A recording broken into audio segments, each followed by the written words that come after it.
বলিউডের নায়িকা বা অভিনেত্রীদের সঙ্গে যৌন হেনস্থা নতুন নয়। মিন্টু আন্দোলনের আগে এই ঘটনা আকছার ঘটত।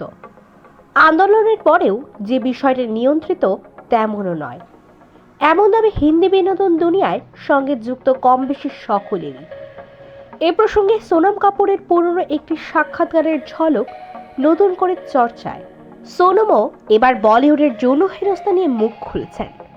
যদিও তিনি এই সমস্যার মুখোমুখি হননি, কিন্তু তার এক বান্ধবী এই সমস্যার মুখোমুখি হয়েছিলেন। সোনমের সাক্ষাৎকার শুনেই ইতিমধ্যে অনেকে দুয়ে দুয়ে চার করে ফেলেছেন। তাদের কৌতূহল, হেনস্থার শিকার আর হেনস্থাকারী কি কোনোভাবে ক্যাটরিনা কাইফ বা সালমান খান?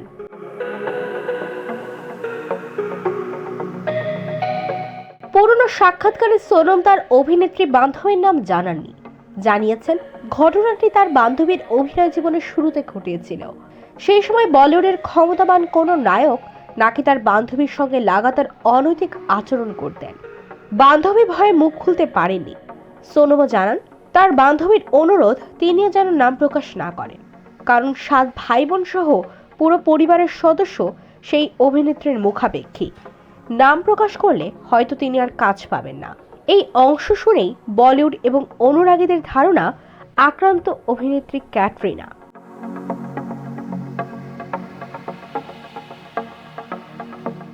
সোনম আরও জানিয়েছেন তার বান্ধবীর যুক্তি, তিনি নিজের কাজ দিয়ে প্রতিষ্ঠা পেতে চান, পরিচিতি তৈরি করতে চান, এই ধরনের নেতিবাচক প্রচারের মাধ্যমে নয়।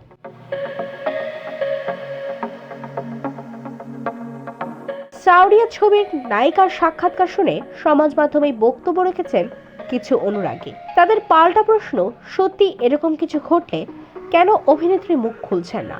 এভাবে অপরাধীকে আড়ালে করার অর্থ অপরাধকেই প্রশ্রয় দেওয়া। সে কথা কি তিনি জানেন না, নাকি তিনি অপরাধীর মতোই মদতপুষ্ট, তাই নাম প্রকাশ্যে আনতে চাইছেন না? পাশাপাশি ক্যাটরিনা কাইফের নাম উঠে আসতেই স্বাভাবিকভাবে জড়িয়ে গিয়েছেন সালমান খান, কারণ বিয়ের আগে পর্যন্ত নায়িকার অলিখিত অভিভাবক ছিলেন তিনি।